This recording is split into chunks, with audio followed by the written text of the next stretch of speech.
तो अब ट्रंप के मन में है क्या?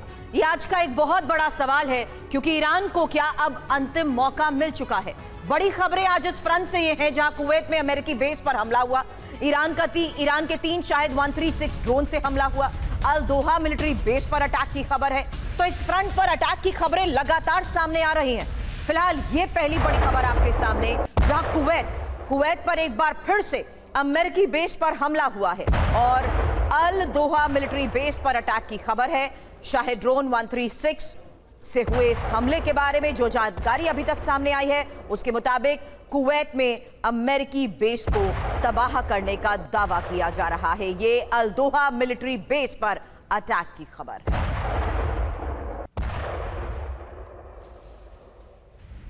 तो वहीं ईरान के इरबिल में ड्रोन अटैक की खबर है। कुर्द लड़ाकों के हेडक्वार्टर पर हमला हुआ है। यहां ईरान ने कामिकाजी ड्रोन का इस्तेमाल किया है हमले के लिए। तो ईरान के इरबिल में ड्रोन अटैक की खबर है।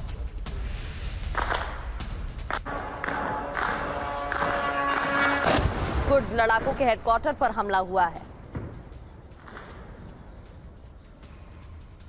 ये तस्वीरें भी आपको दिखा रहे हैं। लगातार हमले जारी हैं और इससे जुड़ी कई तस्वीरें भी सामने आ चुकी हैं।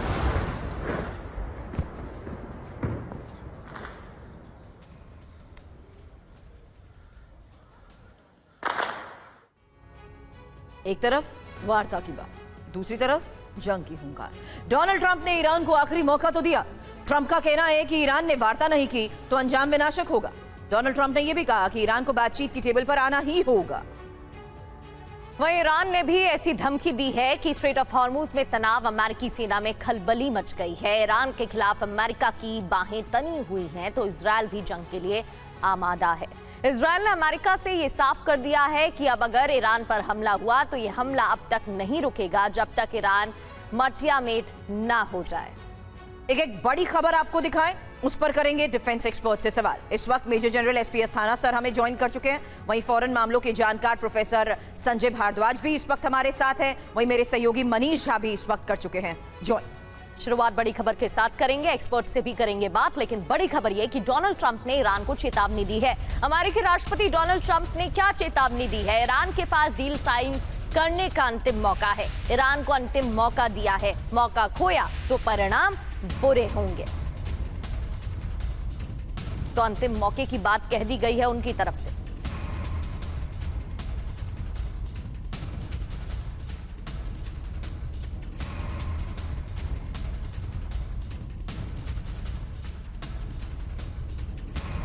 तो अमेरिकी राष्ट्रपति डोनाल्ड ट्रंप के इससे पहले भी कई बयान सामने आ चुके हैं, जहां उनकी तरफ से ईरान को धमकी दी गई है। अब इस पर ईरान का क्या कहना है, आगे चलते हुए ये भी आपको आगे बढ़ते हुए बताएंगे। लेकिन फिलहाल अमेरिकी राष्ट्रपति डोनाल्ड ट्रंप ने तो कह दिया है कि अगर मौका खोया तो फिर परिणाम बुरे होंगे। डोनाल्ड ट्रंप का ईरान पर एक और बड़ा बयान। कल ईरान पर बड़ा हमला होने वाला था और हमले से पहले ईरान गिड़गिड़ाने लगा। ईरान ने हमला ना करने की भीख मांगी। हम हॉर्मुज स्ट्रेट पर बात करना चाहते हैं। ईरान के परमाणु हथियार खत्म करना चाहते हैं। तो फारस का जाल और ट्रंप के विकल्प समाप्त। हालांकि तेहरान क्या चाहता है? ईरानी संप्रभुता, हमला ना करने की गारंटी, साथ ही यूएस अरब से युद्ध का हट जाना। वहीं बड़ी बात यह है कि अमेरिका क्या चाहता है? अमेरिका चाहता है ईरान से व्यापक समझौता, परमाणु कार्यक्रम पर रोक और मिसाइल निर्माण पर रोक, प्रॉक्सी ग्रुप पर रोक। वहीं ट्रंप के पास सीमित विकल्प भी हैं। ट्रंप के पास ईरान के लिए नई नीति नहीं है। फिर से 2 से 3 महीने पुरानी बात दोहराई जा रही है। स्ट्रेट ऑफ हॉर्मुज पर ईरानी शिकंजा यूएस के लिए आफत बना हुआ है, जबकि हमले के बावजूद भी ईरान झुकने को राजी नहीं है। डोनाल्ड ट्रंप का ये कहना है कि वार्ता कर रहे हैं, ईरान का वार्ता से इनकार। मेरे सहयोगी मनीष भी इस वक्त हमारे साथ हैं। उनसे सवाल करने से पहले अरब देशों में गतिविधि के बारे में भी एक क्विक अपडेट आपको दे दें, क्योंकि ईरान को मुआवजा देने के लिए यूएई और कतर तैयार है। ईरान को 9 लाख करोड़ देने के लिए भी तैयार है और हॉर्मुज टोल वसूली में ईरान ओमान को भी साथ में लेगा। मनीष, आपसे सवाल करने से पहले ये ओवरऑल रीकैप इसलिए दिया गया क्योंकि डोनाल्ड ट्रंप तो अभी भी कह रहे हैं कि ईरान गिड़गिड़ा रहा है। ईरान कह रहा है कि नहीं, मैं बातचीत और समझौते के लिए तैयार हूं। लेकिन क्योंकि डोनाल्ड ट्रंप का बयान कर रही हूं, क्योंकि ईरान अपने सेंसेस में नहीं है, इसलिए मैं अभी भी उनको आखिरी मौका देने के लिए तैयार हूं।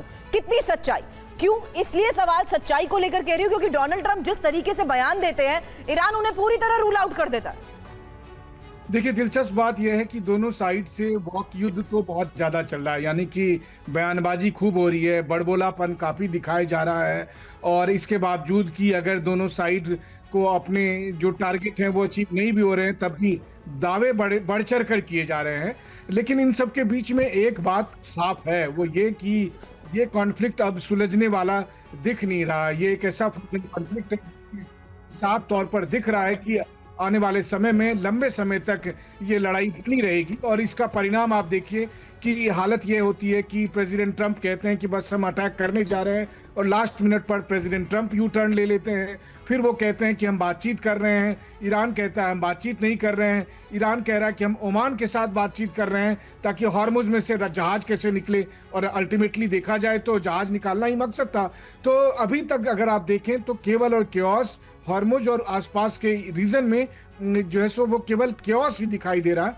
इसके अलावा कोई सॉल्यूशन मुझे यहाँ पर दिखाई नहीं दे रहा। लेकिन हाँ, एक बात जरूर है कि ईरान खतरनाक है। ये बात न केवल मिडिल ईस्ट कंट्री को, बल्कि अगर आप सोचिए तो खबर तो यहाँ तक आई कि ईरान यूक्रेन तक पर अटैक करने के लिए सोच रहा था। तो बहुत ही सेंसिटिव और बहुत ही डेंजरस जोन में अब ये मिडिल ईस्ट जा चुका है। यहाँ से कैसे निकलेगा इसका किसी को अंदाजा नहीं है। और इसीलिए शायद अब यूएस सेंटकॉम भी अपने ऑफिसर से पूछ रहे हैं कि कुछ नया आइडिया बताओ कि ईरान पर कैसे हमला किया जाए, ईरान को कैसे कमजोर किया जाए। बिल्कुल, क्योंकि ईरान की तरफ से भी कई बार चेतावनी सामने आ चुकी है मनीष, जिस तरीके से आप बता रहे हैं। बढ़ते आगे, ईरान ने अभी डोनाल्ड ट्रंप के बयान पर, इस चेतावनी पर क्या कहा है ये भी जान लेते हैं।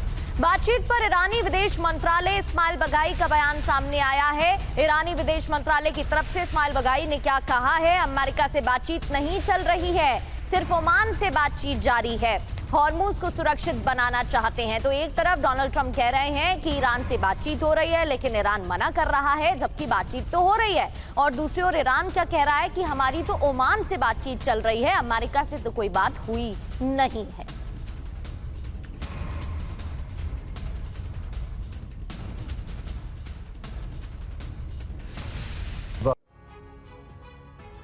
एक और बड़ी खबर है, जहां ट्रूथ सोशल पर डोनाल्ड ट्रंप का एक पोस्ट, ईरानी नेतृत्व का दोहरा चरित्र। ईरान पहले बातचीत के लिए गिड़गिड़ाता है, बाद में अपनी कही बातों से ही मुकर जाता है। ईरान सिर्फ ओमान के संपर्क में है। हॉर्मुज स्ट्रेट पर अमेरिकी सेना का नियंत्रण। ईरान कभी भी परमाणु हथियार हासिल नहीं कर पाएगा।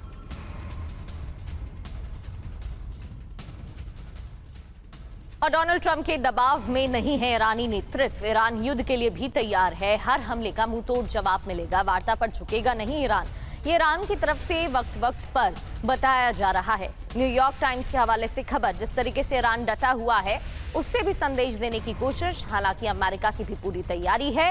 न्यूयॉर्क टाइम्स के हवाले से ये रिपोर्ट, हर हमले का मुंह तोड़ जवाब दिया जाएगा, वार्ता पर नहीं झुकेगा ईरान।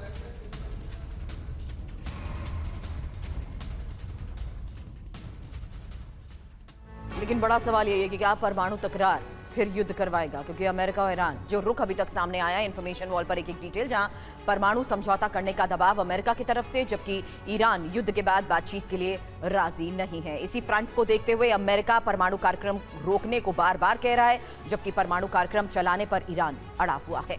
तो दोनों के क्या रुख हैं ये आपको बता रहे हैं। सहयोगी देशों के जरिए ईरान पर नजर। अमेरिका का कहना है, ईरान की तरफ से कहा जा रहा है रूस चीन से मदद का विकल्प खुला हुआ है, एक तरीके से संदेश देने की कोशिश। ईरानी परमाणु कार्यक्रम पर इजराइल आक्रामक है, तो वहीं ईरान का क्या रुख है? इजरायली आक्रामकता को जवाब देने की कोशिश की जा रही है, ये भी बताने की कोशिश यहाँ पर की गई है। मेजर जनरल अस्थाना सर, जिस तरीके से डोनाल्ड ट्रंप की तरफ से लगातार धमकी दी जा रही है और ये कहा जा रहा है कि आखिरी मौका है, तो इस तरीके के बयान क्यों दिए जा रहे हैं? क्योंकि वो हर बार तो यही कहते हैं कि ये वाला आखिरी मौका है। क्या वो ये दुनिया को दिखाने की कोशिश कर रहे हैं कि वो तो चाहते हैं युद्ध रुक जाए, लेकिन ईरान है जो मानने के लिए तैयार नहीं है? देखिए, प्रेसिडेंट ट्रंप के पास में अभी ऑप्शंस ज़्यादा बाकी नहीं है। जितना उन्होंने हमला करना था, बम्बार्डमेंट करना था, नुकसान पहुंचाना था, वो कई बार पहुंचा चुके हैं और उससे ईरान नहीं झुका तो आगे भी नहीं झुकेगा, पहली बात। दूसरी चीज़, इसमें कोई शक नहीं है कि सऊदी अरेबिया ने भी उनको रिक्वेस्ट किया कि आप और ज़्यादा हमला मत कीजिए, क्योंकि सऊदी अरेबिया अभी बहुत अजीब सी सिचुएशन में फंस गया है। हुदीज ने उनका रेड सी वाला जो रूट है बाब अल मंदेब वाला, वो बंद करने की कर दिया है और स्ट्रेट ऑफ हॉर्मुज बंद पड़ा है, तो सऊदी अरेबिया का कुछ भी सामान बाहर नहीं जा रहा है। दूसरी चीज ये है कि जितनी बार भी प्रेसिडेंट ट्रंप ने हमला करा और ईरान ने बोला कि मैं जवाब दूंगा, तो ईरान ने जवाब दिया और उनके बेसिस पर हमला हुआ। अगर बेसिस पर हमला हुआ और उसके साइड इफेक्ट जो इनके गल्फ में एलाइज हैं उनके ऊपर भी गए, तो इसमें भी कोई शक नहीं है कि अब भी अगर वो हमला करेंगे तो उसका जवाब मिलेगा और ज्यादा नुकसान हो सकता है। और ईरान के पास भी ऑप्शंस हैं। बाब अल मंदेब एक ऑप्शन है, सी केबल्स काटना दूसरा ऑप्शन है, और भी कई सारे ऑप्शन हैं और भी फ्रंट खोले जा सकते हैं। बिल्कुल।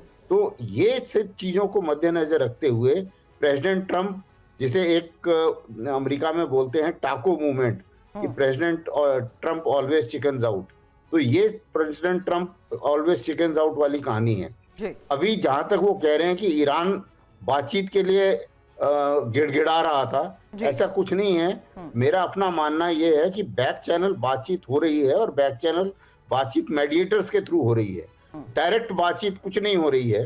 और ईरान का ये कहना कि मैं डायरेक्टली अमेरिका से कोई बात नहीं कर रहा हूं, वो सही है, लेकिन इनडायरेक्टली बातचीत मेडिएटर से हो रही है। और मेरा अपना जो मेरी जानकारी है वो ये है कि इनडायरेक्ट बातचीत में ये बातचीत मानी कही जा रही है कि जो पुराना 14 पॉइंट वाला प्रोग्राम था उसके ऊपर आगे बढ़ा जाए, लेकिन मुसीबत गाड़ी वहां पर फंसती है। लेकिन उसकी अंडरस्टैंडिंग को लेकर सबसे बड़ी बात है, इसीलिए दोबारा अगले फेज ऑफ ऑपरेशन के तहत सीमित ही सही लेकिन हमले जारी हैं। 3 बड़ी बातें अस्थाना सर ने कही। नंबर 1, अमेरिका के बाद सीमित विकल्प है। नंबर 2, ईरान समुद्री घेराव और प्रॉक्सीज को एग्रीवेट करते हुए अमेरिका के लिए और आर्थिक तौर पर बड़ी मुश्किलें विश्व के लिए भी डाल सकता है। और तीसरी बड़ी बात, जहां बैक चैनल बातचीत तो हो रही है लेकिन इसी मेमोरेंडम को लेकर अंडरस्टैंडिंग पर अभी भी सवालिया निशान है। अब मुश्तबा के सलाहकार मोहसिन रजाई का बड़ा बयान सुनिए, क्योंकि इस बयान में अमेरिका को बड़ी धमकी दी गई है। स्ट्रेट ऑफ हॉर्मुज को लेकर अमेरिका धमकी ना दे और अमेरिका के कहने पर हॉर्मुज नहीं खुलने वाला है, हॉर्मुज में दूसरा कॉरिडोर नहीं बनने देंगे। अगर अमेरिका युद्धपोत भेजता है तो उस पर हमला करेंगे। अगर हॉर्मुज पर ईरान की सुप्रीम धमकी क्या है ये आपको बताते हैं। रिजाई की तरफ से क्या कहा गया ये हम आपको बता रहे थे। एक एक पॉइंट के जरिए भी अब डिटेल से इसे समझने की कोशिश करते हैं। हॉर्मुज संकट के लिए अमेरिका जिम्मेदार है। स्ट्रेट ऑफ हॉर्मुज में अमेरिकी दखल बर्दाश्त नहीं की जाएगी। नया कॉरिडोर बनाने की इजाजत नहीं है और हॉर्मुज से किसी जहाज को गुजरने नहीं देंगे, ये भी कहा गया है। हालांकि अमेरिकी वॉरशिप आए तो हमले होंगे और अमेरिका नाकेबंदी से हॉर्मुज में हालात बिगड़े। वर्तमान स्थिति भी समझ लीजिए, जहां जहाजों की आवाजाही पूरी तरह से बहाल नहीं है। ऐसे में आगे क्या, सबसे बड़ा सवाल, क्योंकि अमेरिकी नाकेबंदी जारी रही तो तनाव और ज्यादा बढ़ेगा। हॉर्मुज को लेकर अमेरिका ईरान से भिड़ंत तय है। अब सवाल प्रोफेसर संजय भारद्वाज आपसे, इस तमाम हालात को देखते हुए पहले ये बताइए कि क्या वाकई अब डोनाल्ड ट्रंप आंसरेबल नहीं हो गए हैं, जहां उनको ये बताना पड़ रहा है कि ईरान को लेकर आगे उनका रोड मैप क्या है? ये सवाल इसलिए कर रहे हैं सर, कतर, सऊदी अरब जो रुख उनके सामने आ रहे हैं, क्या उन्होंने सीधे अब डोनाल्ड ट्रंप से सवाल नहीं कर लिया कि आपका प्लान ऑफ एक्शन है क्या, कब तक आप हमले जारी रखेंगे, स्थिति है क्या और कब तक ये वल्नरेबल सिचुएशन हमारे लिए रहेगी? देखिए सुरभि, ये बात निश्चित रूप से निश्चित है कि ट्रंप को एक जगह नहीं 2 जगह आंसर देना पड़ रहा है। पहला आंसर, वो अभी जो मिड टर्म इलेक्शंस होने हैं नवंबर में, तो अमेरिका की जनता को क्या आंसर दें कि आप ईरान को कैसे डील कर रहे हैं, जो अमेरिकन सैनिकों का कैजुअलिटी हो रहा है उसको कैसे आप देख रहे हैं, और जिस तरीके से उन पे जो अभी डिफेंस क्राइसिस क्रिएट हुआ था कि उनके भंडार पे इम्पैक्ट पड़ रहा था, उसको कैसे जवाब देंगे अमेरिका की जनता को, पहली बात।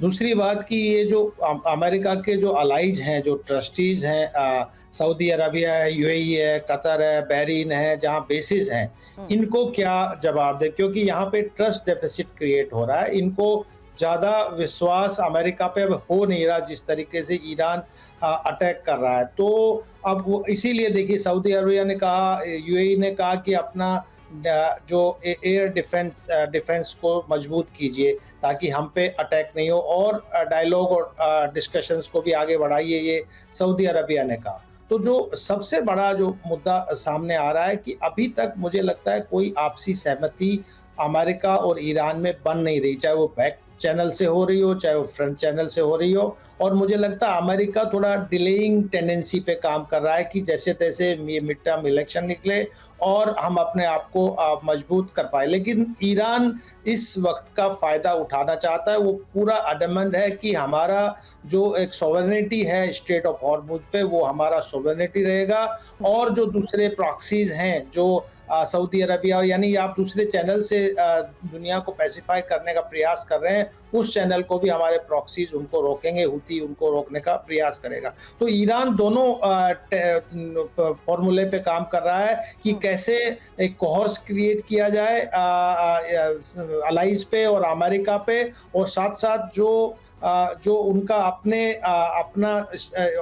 अपना जो डिमांड है, खासकर स्ट्रेट ऑफ हॉर्मुज का, उस पर बार बार बल दे रहे हैं। और यही बात कह रहे हैं कि हमारा नेगोशिएशन ओमान से चल रहा है, ना कि अमेरिका से चल रहा है। तो इंडिकेट साफ साफ कर रहे हैं कि ईरान इस वक्त का फायदा उठाना चाहता है, मजबूत स्थिति में अपने आप को दिखाना चाहता है। और अमेरिका अगर फायदा उठा रहा है तो सर अमेरिका के पास अगर सीमित विकल्प है। दूसरा इंपॉर्टेंट फैक्टर आपने ये बताया कि अमेरिका में टाइमिंग इंपॉर्टेंट है डोनाल्ड ट्रंप के मिड टर्म इलेक्शंस को देखते हुए। तो ऐसे में अमेरिका सैनिकों से आइडियाज क्यों मांग रहा है? अगली खबर सुनिए सर, ईरान पर हमला करने के लिए सुझाव मांगे जा रहे हैं।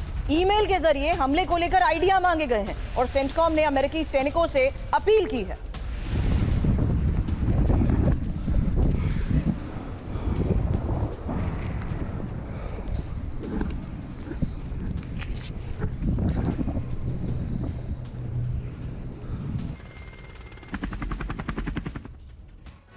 तो ईरान पर हमला कैसे करें, आइडिया देंगे यूएस जवान। यूएस जवानों से आइडियाज मांगे गए हैं। ईरान पर दबाव बढ़ाने के लिए अमेरिकी सेना ने सैनिकों से सुझाव मांगे हैं। सेंटकॉम के अफसर की ईमेल के जरिए आइडिया देने की अपील की गई है। बड़ी बात यह है कि अमेरिकी सैनिकों से अनोखे और रचनात्मक विचार देने को कहा गया है। साथ ही ईमेल मिलिट्री इंटेलिजेंस एनालिसिस के बड़े समूह को भेजी गई है।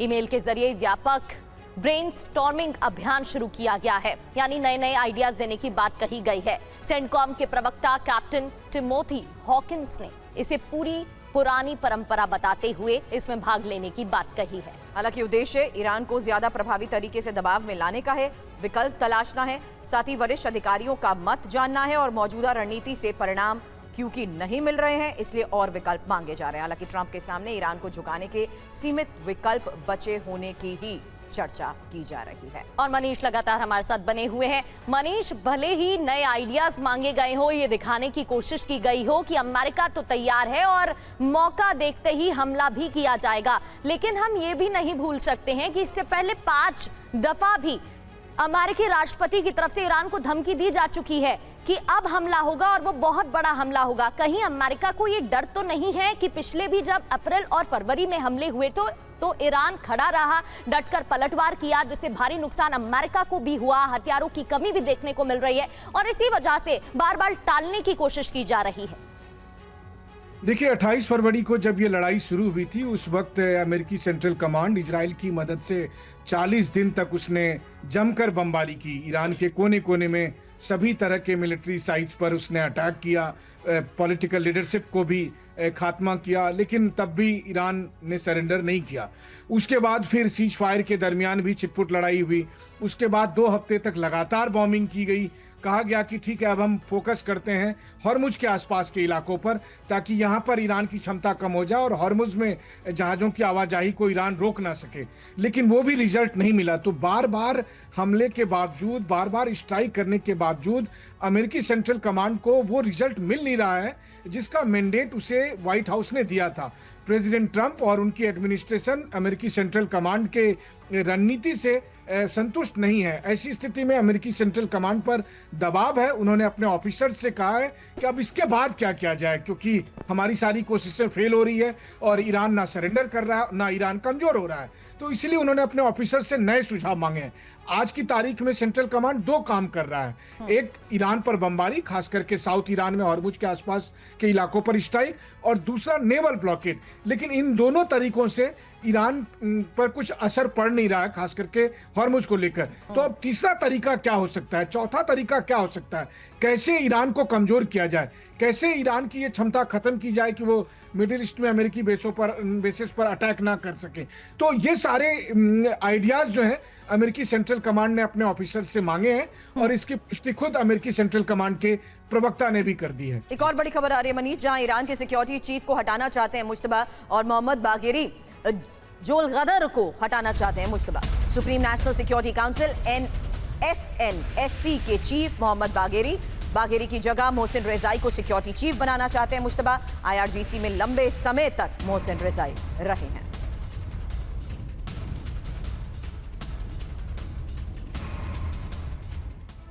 तो इस फैसले के क्या मायने हैं? क्या मोहसिन रिजाई अब ईरान के सिक्योरिटी चीफ होंगे? इस बदलाव को लेकर क्या जानकारी मिल रही है, ये आपको बताते हैं। इरानियन इंटरनेशनल के हवाले से report, supreme national security council chief बदले जाएंगे। युद्ध की आहट के बीच ये बड़ा फैसला, मोहसिन रिजाई को सिक्योरिटी चीफ बनाने की तैयारी की जा रही है। हालांकि बड़ी बात इस बीच सामने आ रही है, जहां मोहम्मद बागेरी जोल गदर को हटाना चाहते हैं मुश्तबा, और सबसे महत्वपूर्ण बात जहां ये समझिए कि आखिर रिजाई को कमान क्यों, क्योंकि SNSC चीफ के पद पर कट्टर वफादार की जरूरत है। इसके अलावा अभी मुस्तबा के मुख्य सलाहकार हैं मोहसिन रिजाई, और इसी वजह से यह निर्णय भी लिया जा रहा है। IRGC में कई सालों तक अहम पदों पर रहे हैं रिजाई, और मुस्तबा के खास भी है। अब इस बीच एक सवाल भारद्वाज सर आपसे, क्या ये साफ है कि IRGC पूरी तरह से US एसेट्स को टारगेट पर लेकर हमलों को अंजाम दे रहा है, जबकि बैकडोर डायलॉग और डिप्लोमेसी की जहां तक बात की जाए तो सत्ता हर लेवल पर सैन्य संघर्ष को लेकर तो तैयार नहीं है, क्योंकि वो भी डायलॉग चाहते हैं। IRGC इसी वजह से अब मुश्तबा के मुख्य सलाहकार मोहसिन रेजाई को लेकर ये बड़ा फैसला ले रहा है। देखिए, ये बात साफ साफ है कि जो मुर्तजा जो अपना कंटिजेंट रखना चाहता है वो दो तरीके से इक्विप्ड होना चाहिए। पहली बात कि उनका पूरा जो IRGC में ट्रेनिंग होना चाहिए कि कितना लॉन्ग सर्विंग उनका एक्सपीरियंस है, और दूसरा जो उनकी आइडियोलॉजी है, जो थियोक्रेट्स की आइडियोलॉजी है, उसको भी कितना मजबूती के साथ में उसको एग्जीक्यूट करना चाहता है। तो मुझे लगता है कि जो इनको मोहसिन रेजाई जो है वो मुर्तजा के साथ क्लोजली काम किया है, तो उन पे ज़्यादा फेथ है बजाय की, क्योंकि उसमें भी IRGC में भी हो सकता है कि इंटरनल को एक फैक्शंस ये चाहता हो कि डायलॉग किया जाए, डिस्कशंस किया जाए, लेकिन जिस तरीके से मुस्तफा पे जो एक अपना आइडियोलॉजिकल और IRGC का जो एक जुनून है उसको अंजाम तक पहुंचाना चाहते हैं। लेकिन एक बात मैं सुरभि और जोड़ना चाहता हूं कि देखिए, आर्मी जैसे अमेरिका का आ रहा है कि उन्होंने एक ओपिनियन पोल क्रिएट कर दिया कि आप के जो मिलिट्री ऑफिसर्स हैं अमेरिका में वो ओपिनियन देंगे कि कैसे ईरान से डील किया जाए। ये मुझे लगता है कि ये एक तरीके से अमेरिका का एक फेलियर अपने आप में एक हताशा दिखती है, क्योंकि हमेशा आर्मी में एक टॉप डाउन अप्रोच होता है, एक कमांड होता है और उसमें कमांड को दिया जाता है और उसके हिसाब से ऑर्डर को फॉलो किया जाता है। लेकिन जो ओपिनियन लिया जा रहा है, तो मुझे लगता है कि एक प्रॉब्लम्स अमेरिकन आर्मी के अंदर भी और अमेरिकन जो पॉलिटिकल, क्योंकि पेंटागन और जो व्हाइट हाउस कैसे सोच रहा है उसमें भी मुझे लगता है कुछ खलल है, और उस खलल की वजह से इन्होंने ओपन किया है कि कैसे क्या अमेरिकन सोल्जर्स ओपिनियन देंगे कि कैसे फाइट किया जाए। तो व्हाइट हाउस का क्लियर कट फेलियर यहाँ पे दिखाई दे रहा है कि ना आप डिप्लोमेटिकली इसको रिजोल्व कर पा रहे हैं और ना ही आप मिलिट्रीली आप हमको फ्री हैंड दे के स्ट्राइक करना चाह रहे हैं, क्योंकि जिस तरीके से बयान ट्रंप लास्ट मोमेंट पे बदल देते हैं कि अब हम इस डेट को स्ट्राइक करेंगे, हार्ड स्ट्राइक करेंगे, तबाह कर देंगे, और लास्ट मोमेंट पे आप कहते हैं कि नहीं अब हम डायलॉग करेंगे। बिल्कुल सर, अपना लास्ट मोमेंट फैसला बदल देते हैं और फिर दोबारा उनका वैसा ही बयान सामने आता है जो पिछली दफा उन्होंने दिया होता है। बिल्कुल ठीक कहा सर आपने। इस वक्त की एक और बड़ी खबर है यूक्रेन को लेकर। अभी इस वक्त की बड़ी खबर, यूक्रेन पर हमले के लिए ईरान तैयार था। यूक्रेन के 3 शहरों पर हमला करने वाला था ईरान। यूक्रेन के माफी मांगने के बाद हमला रोका गया। मुस्तबा के सलाहकार मोहसिन रिजाई का ये बयान सामने आया है, बड़ी जानकारी है। तो ये ईरान यूक्रेन में युद्ध होते होते रह गया। ईरान ने क्या कहा जल्द आपको एक बार फिर बता दें, क्योंकि यूक्रेन पर हमले की पूरी तैयारी हो चुकी थी। टारगेट पर यूक्रेन में 3 जगहों को हमले की तैयारी थी। वजह भी सुनिए, कैस्पियन सागर में ईरानी जहाज पर यूक्रेन का हमला, जहां यूक्रेनी हमले में ईरान के एक नाविक की मौत हुई थी। अब ये हमला कैसे चला ये भी जान लेते हैं। अटैक को यूक्रेन ने अपनी गलती माना। बड़ा सवाल ये, क्या ईरान यूक्रेन के बीच युद्ध का नया मोर्चा खुल जाता अगर हमला होता तो? मेजर जनरल अस्थाना सर, हमें याद है यूक्रेन की तरफ से हमला किया गया, वो तस्वीरें भी सामने आई जब अमेरिकी राष्ट्रपति डोनाल्ड ट्रंप से बेंजामिन नेतन्याहू और ज़ेलेंस्की की मुलाकात हुई, जिसके बाद सवाल यही उठ रहे थे क्या कुछ बड़ा हो सकता है। और अब ये खबर आ गई है कि ईरान की तरफ से बड़ी तैयारी हो रही थी पलटवार की। तो ये तो हम देख रहे हैं कि विस्तार होता जा रहा है, बढ़ता जा रहा है युद्ध का जो मैदान है। एक तरफ बात हो रही है किस तरीके से शांति बहाल की जाए, और दूसरी ओर जो खबरें आ रही हैं वो तो चिंताजनक है। देखिए, यूक्रेन ने जो कैस्पियन सी में हमला किया था और जो इनका जहाज के ऊपर हमला किया था, एम तो ये था उनका, अपनी तरफ से तो वो यही बताते हैं कि वो जहाज जो है वो लड़ाई का सामान लेके जा रहा था रूस के लिए। लेकिन ईरान का रूस को लिए सामान तो पता नहीं कब से जा रहा है, जब से लड़ाई शुरू हुई है तब से जा रहा है। लेकिन ये हमला अभी हुआ तो इस टाइमिंग के हिसाब से जाहिर है कि ईरान भी रिस्पॉन्ड करता है, क्योंकि ईरान के लिए प्रॉब्लम क्या है कि जो साउथ वाला रूट है उधर ब्लॉकेड लगा हुआ है हरमोज के बाहर अरेबियन सी में। लेकिन जो नॉर्थ के रूट्स हैं वो सारे खुले हुए हैं, चाहे वो चीन से हो, चाहे वो सेंट्रल एशियन रिपब्लिक के थ्रू जा रहे हों, चाहे वो कैस्पियन सी से हों। तो ये रूट भी अगर बंद होता है तो ईरान को बहुत मुश्किल हो सकती है। तो हर हालत में ईरान रिस्पॉन्ड करता है इस बारे में, और ये यूक्रेन की समझ में आ गया था। यूक्रेन की हालत भी कोई बहुत अच्छी नहीं है, हालांकि वो लॉन्ग रेंज ड्रोन फायर कर रहे हैं रशिया के ऊपर, लेकिन रशिया ने काफ़ी भीषण हमला अभी शुरू कर दिए हैं। तो उस लिहाज से यूक्रेन भी शायद इसमें घुसना नहीं चाह रहा होगा, और जाहिर है कि कुछ ना कुछ बातचीत यूक्रेन और ईरान के बीच में हुई होगी, तभी ये स्टेटमेंट सामने आई है। और इसमें कोई शक नहीं है कि ईरान की रेंज में यूक्रेन के सिटीज हैं, और अगर ईरान चाहता तो यूक्रेन में हमला कर सकता था, और वो रेंज में अभी भी हैं। यही इस बयान के तहत भी बात कही गई कि उन्होंने वो गलती मानी है, और इसके लिए ये जो स्टेटमेंट आया है उसके मुताबिक ये साफ था कि किस तरीके से यूक्रेन को टारगेट करने के लिए भी ईरान ने अपने टारगेट सेट कर दिए थे। एक और बड़ी खबर का रुख कर रहे हैं इस बीच, जहां डोनाल्ड ट्रंप ने घोषणा की है कि वो फिलहाल ईरान पर हमला नहीं करेंगे। ईरान पर हमले का प्लान उन्होंने रोक दिया है, लेकिन न्यूज एजेंसी एसोसिएट प्रेस के मुताबिक ट्रंप भीषण हमले से पहले ऐसी ही बातें करते हैं और फिर हमले कर देते हैं। न्यूज एजेंसी के मुताबिक ईरान पर हमला ना करने का बयान ट्रंप की रणनीति का हिस्सा हो सकता है, और एसोसिएट प्रेस के मुताबिक पिछले 2 दिन में ट्रंप और उनके सहयोगियों के बयान इस बात की तस्दीक करते हैं कि ईरान के खिलाफ उनकी आक्रामकता में कोई कमी नहीं है।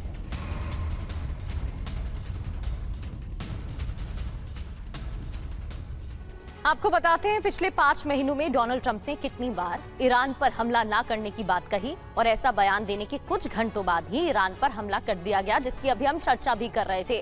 ट्रंप की बातों पर कितना विश्वास, क्योंकि 7 मई 2026 की तारीख जब ट्रंप ने बयान दिया सीज फायर चल रहा है, जमीन पर क्या हुआ, हकीकत में क्या हुआ, उसी दिन ईरान पर एयर स्ट्राइक की गई। इसके बाद 17 जून 2026 जब डोनाल्ड ट्रंप का बयान आया कि ईरान से एमओयू पर बात कही, जबकि स्ट्रेट ऑफ हार्मूज पर हमले हुए। साथ ही 27 जुलाई 2026 जब डोनाल्ड ट्रंप ने कहा कि 13 दिन के हमलों के बाद शांति का ऐलान, जबकि जमीन पर हकीकत ये थी कि 5 दिन बाद सेंटकॉम ने हमले किए।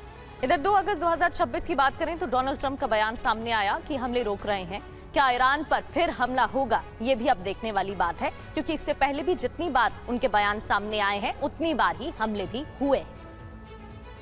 वहीं इजरायल की अमेरिका को 2 टूक। एक बड़ी खबर है, इजरायल हमले में तभी शामिल होगा जब ईरान पर निर्णायक हमला हो। बीच में युद्ध खत्म किए जाने से इजरायल नाराज है। इजरायल ईरान को पूरी तरह खत्म करना चाहता है और ईरान के प्रॉक्सी ग्रुप को भी तबाह करना चाहता है इजरायल। यरूशलेम पोस्ट के हवाले से बड़ी खबर। तो नेतन्याहू की युद्ध की हसरत है, ये तो सभी जानते हैं कि नेतन्याहू के ऑब्जेक्टिव शुरू से ही क्या हैं। नेतन्याहू ईरान से आर पार चाहते हैं। नेतन्याहू आधा अधूरा युद्ध नहीं लड़ना चाहते, और यूएस संग ज्वाइंट ऑपरेशन को अभी मंजूरी नहीं। हालांकि अमेरिका से आश्वासन इजरायल चाहता है, और अमेरिका से आश्वासन को लेकर ही ये बड़ी खबर है, जहां बीच में युद्ध खत्म ना करने का आश्वासन भी मिले और ईरान के खात्मे तक युद्ध जारी रखने का वादा। बढ़ते आगे एक और बड़ी खबर आपको बताते हैं। पश्चिम एशिया में इजरायल का सबसे बड़ा दुश्मन कौन है? ईरान, ऐसा मानता है इजरायल। ईरान के खिलाफ यूएई का रुख सख्त देखने को मिल रहा है। वॉल स्ट्रीट जर्नल की रिपोर्ट में दावा किया गया है डील के लिए ईरान पर दबाव जरूरी है। यूएई के मुताबिक हॉर्मुज पर कब्जा जरूरी। यूएई के मुताबिक अमेरिका को ग्राउंड ऑपरेशन पर विचार करना होगा।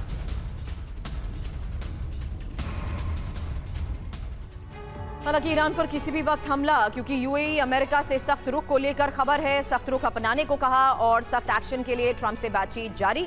वहीं हॉर्मूज पर कब्जा ही अब आखिरी विकल्प है, ग्राउंड ऑपरेशन के विकल्प पर विचार हो।